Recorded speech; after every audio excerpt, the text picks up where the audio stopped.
గత వైసీపీ హయాంలో ఎక్కడ కూడా ఒక్క అభివృద్ధి పని చేయలేదని కేంద్ర మంత్రి రామ్మోహన్ నాయుడు అన్నారు.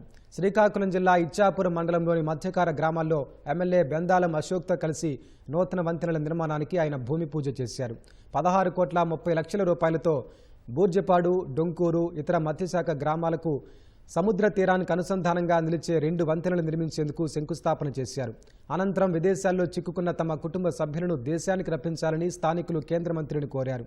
విదేశాల్లో చిక్కుకున్న వారితో ఆయన వీడియో కాల్లో మాట్లాడారు. ఇప్పుడు మన టైంలోనే శాంక్షన్ అయినటువంటి బ్రిడ్జ్లు గత 5 సంవత్సరాలు ప్రభుత్వానికి అవకాశం ఉన్నా ఎక్కడ కూడా ఒక శంకుస్థాపన గాని, ఒక రాయి గాని, సిమెంట్ కూడా ఎక్కడ కూడా వేయాలి.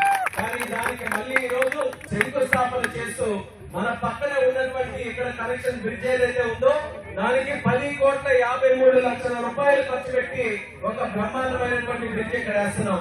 ఇక్కడ నీరు ఉప్పొంగినా, సముద్రం ఏదైనా కెరటాలు ఉప్పొంగినా మీకు ఎటువంటి సమస్య లేకుండా మీరు క్షేమంగా మీ ఊరు చేరుకోవడానికి బ్రహ్మాండమైన 2 బ్రిడ్జిలు నిర్మించబోతున్నామని ఈ సమాచారాన్ని అందరికీ కూడా తెలియజేస్తున్నాం.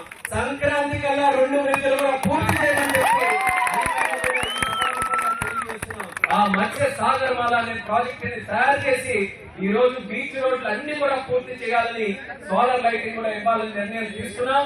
దానికి కేంద్రం నుంచి కూడా 4 కోట్ల రూపాయలు ఫేజ్ 1 గా ఫండ్ కూడా తీసుకొని వచ్చాం. అన్ని మత్స్యకార గ్రామాలకి కూడా చేయిస్తానని డొంకూరు ద్వారా ప్రతి ఒక్కరికి కూడా ఈ సభాముఖంగా హామీస్తున్నాను. మీకు ఎటువంటి సమస్యలు లేకుండా చూసుకునే బాధ్యత మా ఇద్దరిది అని మళ్ళీ మీ అందరికీ కూడా తెలియజేస్తున్నాను.